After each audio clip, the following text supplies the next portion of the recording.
waandishi wa habari, tumeitana hapa kwa ajili ya kutoa taarifa kwa umma.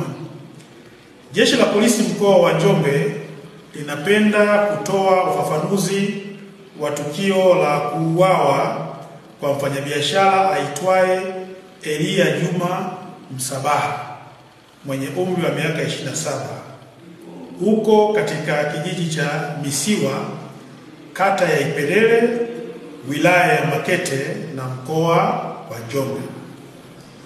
Mfanyabiashara huyu alikuwa ni mfanyabiashara wa mazao ya kilimo na makazi yake yalikuwa jijini Dar es Salaam.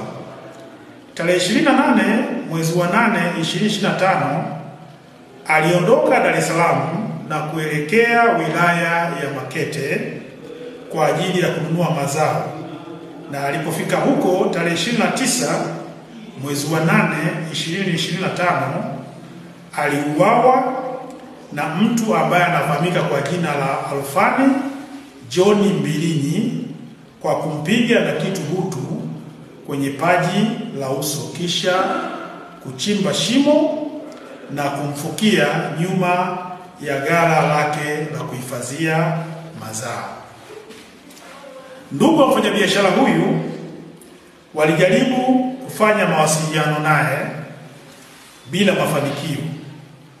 Walifunga safari mpaka Makete na kujaribu kumtafuta, hawakufanikiwa kumuona.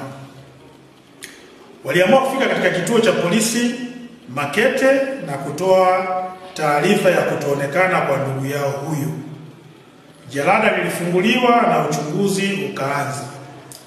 Jeshi la Polisi mkoa wa Njombe lilifanikiwa kukamata watu wawili ambao ni Alfani John Mbilinyi na Amasha Juma Mwilo, dereva bodaboda. Baada ya mahojiano ya kina, Amasha Juma Mwilo, dereva bodaboda, alieleza kuna siku alimbeba kwa pikipiki Alfani John Mbilinyi kumpeleka hadi Uyole mkoani Mbeya, ambako walikwenda kutupa simu ya Elia Juma Msabaha ambaye ni marehemu ili asikamatwe nao na kupoteza ushahidi.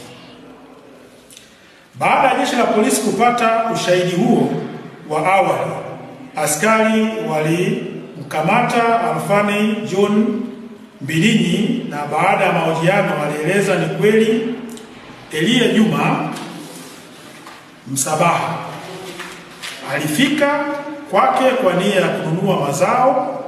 Aliona akiwa na kiasi cha fedha shilingi milioni 4,650,000, akaingiwa na tamaa, na kwa vile alikuwa anadaiwa benki akaamua kumpiga na kitu butu usoni na kufariki dunia. Baada ya hatua hiyo akachimba shimo nyuma la ghala lake na kumfukia.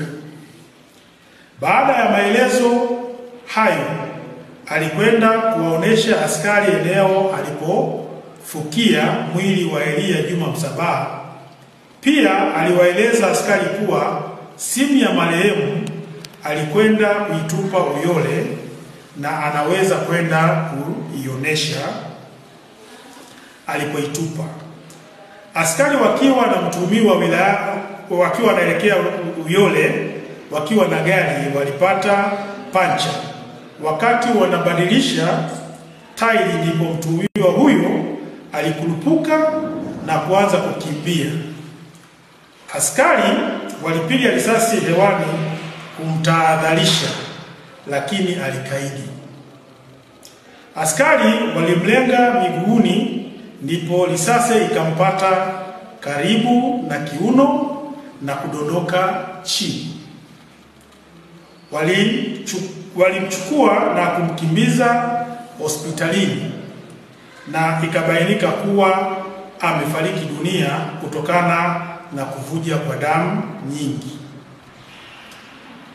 Jeshi la Polisi mkoa wa Njombe linatoa onyo kwa baadhi ya wananchi wanaoongozwa na tamaa, kujipatia fedha au mali kinyume na sheria za nchi, kuacha kwa sababu madhara yake ni makubwa kwao na kwa wengine.